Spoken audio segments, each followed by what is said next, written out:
সত্য হোক মিথ্যা হোক, পাবলিক পারসেপশনটা হচ্ছে যে প্রাইমারি স্কুলের মাস্টাররা পড়ায় না, ওইখানকার যারা অফিসার আছে বিভিন্ন লেভেলের তারা পড়াশোনা ছাড়া অন্যান্য কাজকর্মে নিয়ে ব্যস্ত থাকে। এটা হচ্ছে পাবলিক পারসেপশন। এইটা কি হয়, আমরা যাদের কাছে ধারণা দিই, আমরা যাদের মুখাপেক্ষী, তাদের কাছে যখন ধ্যান দরবার করতে যাই, এই বিষয়গুলো কিন্তু তাদের প্রভাবিত করে। কিন্তু পাবলিক পারসেপশন যদি এমন হয় যে না প্রাইমারি স্কুল তো ভালো পড়াশোনা হচ্ছে, তাহলে কিন্তু আমরা যেখানেই ধ্যান দরবার করতে যাব এইটার একটা আমরা ইতিবাচক প্রভাব পাব। এখন আমি যেটা বলতে চাচ্ছি সেটা হচ্ছে আমরা কোন বিষয়ের উপর জোর দিতে চাচ্ছি প্রাইমারি বিদ্যালয়ে। এখানে আপনাদের পক্ষ থেকে একজন বলেছেন যে আমরা শিক্ষা বলতে কি বোঝাবো।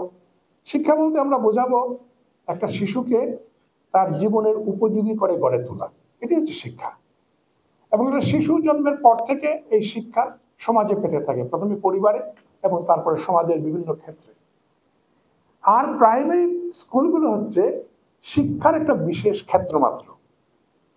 আমরা একটা শিশুকে তার জীবনের উপযোগী করার জন্য সবকিছু শেখাই না। প্রাইমারি স্কুলের একটা নির্দিষ্ট দায়িত্ব রয়ে গেছে, এটা অন্য কেউ করে না।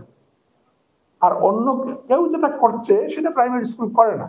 যেমন আমরা কোনো বাচ্চাকে হাঁটা শেখাচ্ছি না, আমরা কোনো বাচ্চাকে কথা বলা শেখাচ্ছি না, এগুলো তো সে শিখে আসছে বাড়ি থেকে। এগুলো খুব গুরুত্বপূর্ণ, কারণ কেউ যদি কথা বলতে না পারে আমি প্রাইমারি স্কুলে কি শেখাবো? যে ভাষা শেখে নাই তাকে কি প্রাইমারি স্কুলে শেখাতে পারবো? সুতরাং খুব গুরুত্বপূর্ণ অনেক শিক্ষা বাচ্চা নিয়েই আমার প্রাইমারি স্কুলে ঢুকছে, কিন্তু প্রাইমারি স্কুলের কতগুলো ডেফিনিট রোল আছে সেটা কিন্তু আমাদের পালন করতে হবে। সেগুলো কি আমরা খুব জোর দিই যেটার প্রতি, খুব সেন্ট্রাল বিষয়, সেটা হচ্ছে বাচ্চাকে স্বাক্ষর করে তোলা। তাহলে আমরা শিশুদের খুব দুইটা গুরুত্বপূর্ণ বিষয়ে কিন্তু তাকে সক্ষম করে তুলছি। একটা হচ্ছে তাকে মাতৃভাষায়, আরেকটা হচ্ছে তার গাণিতিক ভাষায়।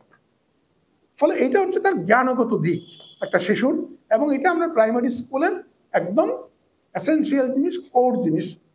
কিন্তু এর বাইরে আমরা কি শেখাচ্ছি? এই যে আমি বললাম শিশুর সোশ্যালাইজেশন হচ্ছে একটা বিষয়, হচ্ছে তার নৈতিক শিক্ষা। কিন্তু নৈতিক শিক্ষার এর থেকেও বড় দিক হচ্ছে অন্যটা, তাকে নৈতিক জীবনে অভ্যস্ত করে তোলা। কারণ দেখেন, আমাদের দেশে যারা দুর্নীতি করে কিংবা দুর্নীতি করার ক্ষমতা সবার থাকে না, কারণ যে যত বড় ক্ষমতাধর তার বেশি দুর্নীতি করার ক্ষমতা বেশি, আর যার ক্ষমতা কম সে কি বা দুর্নীতি করবে, কতটুকু করবে। তারা সবাই কিন্তু শিক্ষিত এবং তারা জানে কোনটা নৈতিক আর কোনটা অনৈতিক। ফলে এই নৈতিকতা মুখস্থ করা নৈতিকতা শিক্ষা হলো না। তাহলে কিভাবে হতে পারে? সেটার উপায় হলো, সবচেয়ে গুরুত্বপূর্ণ উপায় হচ্ছে স্কুলের পরিবেশ। কারণ বাচ্চারা অন্য কাউকে মডেল করে বড় হয়ে ওঠে, এবং সেই ক্ষেত্রে ফ্যামিলিতে যেমন বাপ মা তার মডেল হয়, তদ্রূপ যখন স্কুলে যায় শিক্ষকের ভূমিকাটা বাপ মার থেকেও বেশি হয়ে যায় অনেক সময়।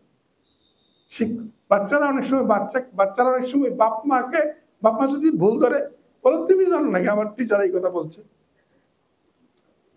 ফলে খুব গুরুত্বপূর্ণ একটা অবস্থান। ফলে এই যে আমরা তখন শিক্ষকরা যখন শেখাচ্ছেন বাচ্চাকে, আপনি কিন্তু তাকে শুধুমাত্র একটা ইনফরমেশন শেখাচ্ছেন না, আপনার সঙ্গে তার একটা রিলেশন তৈরি হচ্ছে, এবং সেটা আপনি যা শেখাচ্ছেন তার থেকে কম গুরুত্বপূর্ণ না। আর মানুষের জ্ঞান আমাদের যত ডিভাইসে আসুক না কেন সবসময় গুরুমুখী, গুরু শিষ্যের সম্পর্কে চলে। এর মানে একটা মানুষ থেকে একটা মানুষে প্রবাহিত হয়।